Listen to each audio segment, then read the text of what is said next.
2018 Netflix വഴി പുറത്തിറങ്ങിയ romantic comedy ഫിലിമാണ് the princess switch. Vanessa Hudgens ഇരട്ട കഥാപാത്രങ്ങളെ അവതരിപ്പിക്കുന്ന സിനിമയിലെ മറ്റ് പ്രധാന കഥാപാത്രങ്ങളെ അവതരിപ്പിച്ചിരിക്കുന്നത് സാം പല്ലാഡിയോയും നിക് സാഗറുമാണ്. വെനീസ ഹുഡ്ജൻസ് അവതരിപ്പിക്കുന്ന ആദ്യ ക്യാരക്ടർ സ്റ്റേസി ചിക്കാഗോയിലെ ബാക്കറാണ്. ഒരു ബാക്കിംഗ് കോമ്പറ്റീഷന് പങ്കെടുക്കാൻ വേണ്ടി കിങ്ഡം ഓഫ് ബെൽഗ്രേവിലോട്ട് പോകുന്നതും തുടർന്ന് തന്റെ അതേ ചായയിലുള്ള ബെൽഗ്രേവിയുടെ പ്രിൻസിനെ കല്യാണം കഴിക്കാൻ പോകുന്ന ലേഡി മാഗ്രറ്റിനെ കണ്ടുമുട്ടുന്നതും ഇരുവരും കാണാൻ ഒരേപോലെയാണെന്ന് തിരിച്ചറിഞ്ഞ് തുടർന്ന് ലേഡി മാഗ്രറ്റിന്റെ ആഗ്രഹപ്രകാരം രണ്ടുപേരും അവരുടെ ഐഡന്റിറ്റി 2 ദിവസത്തേക്ക് എക്സ്ചേഞ്ച് ചെയ്യാമെന്നും മാഗ്രറ്റിന് സാധാരണക്കാരെ പോലെ ജീവിക്കാൻ ആഗ്രഹമുണ്ടെന്ന് മനസ്സിലാക്കിയ സ്റ്റേസി അതിന് സമ്മതിക്കുന്നതും തുടർന്ന് മാഗ്രറ്റ് വിവാഹം കഴിക്കാനിരുന്ന പ്രിൻസ് എഡ്വേർഡിനെ സ്റ്റേസിക്ക് ഇഷ്ടമാവുമ്പോൾ മറുവശത്ത് സാധാരണക്കാരെ പോലുള്ള ജീവിതവും സ്റ്റേസിയുടെ സുഹൃത്തായിരുന്ന കെവിനെ മാഗ്രറ്റിനും ഇഷ്ടമാവുന്നു.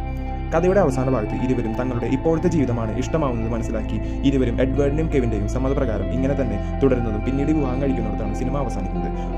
റൊമാൻറ്റിക് ഫിലിംസ് ഇഷ്ടമാവുന്നവർക്ക് കണ്ടു നോക്കാവുന്ന ഫിലിമാണ്. ഈ മൂവിക്ക് വേറെ 2 ഭാഗങ്ങൾ കൂടിയുണ്ട്. 2020 പുറത്തിറങ്ങിയ ദ പ്രിൻസസ് സ്വിച്ച് അഗൈനും 2021 പുറത്തിറങ്ങിയ ദ പ്രിൻസസ് സ്വിച്ച് 3യും. ഈ മൂവിയെക്കുറിച്ചുള്ള വീഡിയോസും